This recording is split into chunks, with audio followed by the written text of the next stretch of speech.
महज 13 साल की बच्ची है और उसने एक मृत बच्चे को जन्म दिया एमजीएम में। जैसे ही ये सूचना मिली, जिला प्रशासन के कान खड़े हो गए। लेकिन सोचिए कि परिजनों पर क्या बीत रही होगी। वो परिजन इतना डरे हुए हैं कि वो सामने भी नहीं आ रहे थे, केस भी दर्ज नहीं कर रहे थे। लेकिन धीरे धीरे बात जो है फैली और जिला प्रशासन ने संज्ञान लिया और मामला भी दर्ज हुआ है। तो आइए चलते हैं, एसएसपी से बात करते हैं और देखते हैं कि आखिर उस मामले में जिला प्रशासन कितना गंभीर है, क्या कुछ कर रही है, क्योंकि ज़रूरी है कि उस बच्ची को न्याय दिलाया जाए और परिजनों के डर को भी दूर किया जाए। तो अभी हम चलते हैं एसएसपी प्रभात कुमार के पास।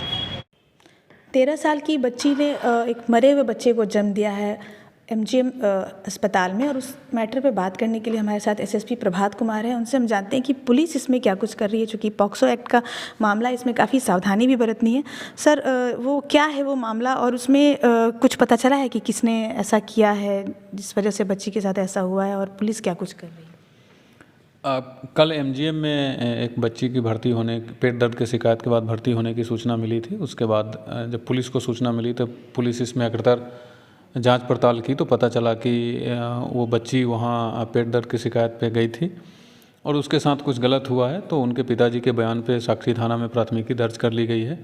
और चूँकि अभी वो बच्ची या उनके परिजन कोई भी इस बारे में कंप्लीट अनभिज्ञता जाहिर कर रहे हैं, कुछ बताने में असमर्थता जाहिर कर रहे हैं, तो अभी अननोन के खिलाफ प्राथमिकी दर्ज की गई है और इसमें पुलिस कार्रवाई कर रही है। आगे का जो भी जांच पड़ताल होता है वो सब किया जा रहा है।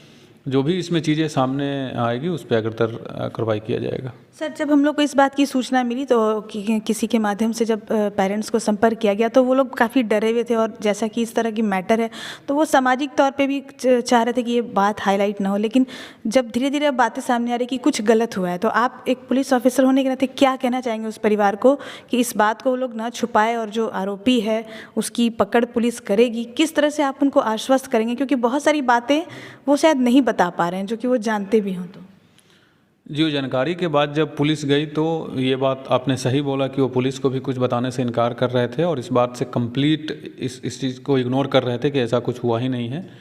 बट देन जो हमारे थाना के प्रभारी हैं और थाना के अन्य अफसर हैं जो वहाँ गए हुए थे, फिर हमसे ही बातचीत हुई तो हम लोगों का यही स्टैंड था कि अब हमारे संज्ञान में आ गया है तो जो भी विधि सम्मत कार्रवाई हो हम लोग करेंगे। तो बहुत कन्विंसिंग के बाद उनको बैठा के कन्विंस किया गया और उनको ये बताया गया कि ये कोई सोशल स्टिग्मा या इस टाइप का कोई ऐसी बात नहीं है। एक अगर कोई क्राइम हुआ है तो उसका समाधान करने के लिए हम लोग हैं। और उसी कन्विंसिंग के बाद उनके पेरेंट्स के द्वारा लिख करके दिया गया है जिस पर प्राथमिकी दर्ज की गई है। और हम लोगों ने उनके पेरेंट्स को भी आश्वस्त किया है कि कहीं किसी प्रकार की कोई किसी से डरने की या किसी प्रकार की कोई दिक्कत नहीं होगी, उसके लिए हम लोग हैं। और आपके माध्यम से भी आश्वस्त कर रहे हैं कि ये जो भी घटना हुई है उसका तहकीकात करके क्या सच्चाई है उसका पता लगा करके और सही तरीके से न्याय दिलाना ही हम लोगों का काम है और इस केस में भी हम लोग करेंगे। धन्यवाद। तो ये थे एसएसपी सर जिन्होंने खुल करके बताया इस मैटर के बारे में, और ये भी अपील की है कि डरने की ज़रूरत नहीं, जो भी गार्जियन है।